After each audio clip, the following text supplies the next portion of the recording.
One thing எனக்கு வந்து விராட் கோலி அவர்களுக்காக திஸ் கப் டிசர்வ்ஸ். ஸோ 18 இயர்ஸா அந்த வலி வேதனை ரணம் எல்லாத்தையும் அந்த எல்லாத்தையும் தாங்கிட்டு இப்போ அவர் கப் எடுக்கிறப்ப அவ்வளோ சந்தோஷமா இருக்கு. அண்ட் கூட ஏபி டிவில்லியர்ஸ், கெயில், இந்த பழைய ரெட்ரோ டீம்லாம் வெளியே வர்றப்ப ரொம்ப சந்தோஷமா இருந்துச்சு. What to you feel? அது வந்து எனக்கு என்னமோ ஃபேன்ஸ் தான் கண்ணு முன்னாடி வராங்க. விராட் கோலி அவர்கள்ட்ட இந்த சீசன்ல வர்றப்ப ஒரு இன்டர்வியூ ஒன்று இருக்கும். அதில் வந்து கேட்டிருப்பாங்க உங்களுக்கு ரொம்ப பிடிச்ச பாட்டு என்ன அப்படின்னு சொல்லி கேட்குறப்ப மோஸ்ட் ஃபேவரட் ரைட் நவ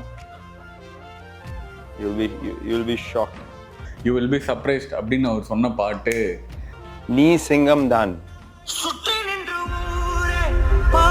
நம்ம வாழ்க்கையில நம்ம அப்சர்வ் பண்ணிக்கலாம்ல, இந்த பாட்டை நமக்குனே வச்சுக்கலாம் அப்படின்ற தோன்ற நமக்கான பாடல்கள்ல நீ சிங்கம் தான் பாட்டும்.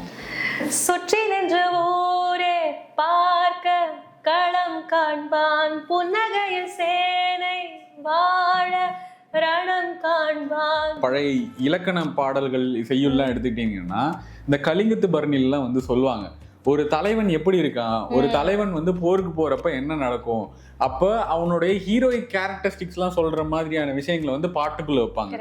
அவருடைய புன்னகை போதும் அந்த சேனை இது பலம் பெற, அந்த ரணங்களை மறக்க, இதுக்கெல்லாம் வந்து அவருடைய அந்த புன்னகை சிரிச்சுட்டு போனாலே போதுன்ற ஒரு விஷயம்.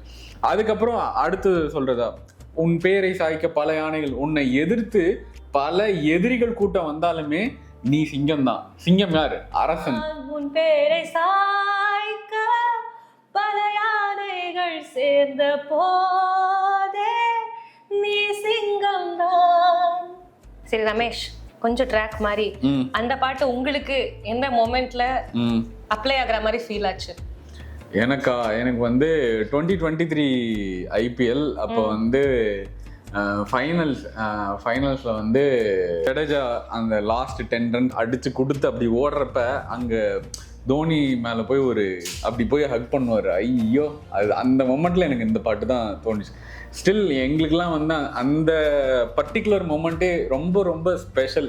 ஸோ அந்த டைமில் இந்த பாட்டு தான் நமக்கு லூப்பில் எங்கே போனாலும் என்ன இதுவாக இருந்தாலும் ஐ திங்க் மோர் தென் ஒரு 3 to 4 months வந்து டெய்லியும் கேட்காம இந்த பாட்டை வந்து நான் நகர்த்தினதே இல்லை. அந்த மாதிரி அந்த ஆகாயம் போதாத பறவை ஒன்று நதி கண்ணாடி பார்த்து மனம் நிறைந்தது என்று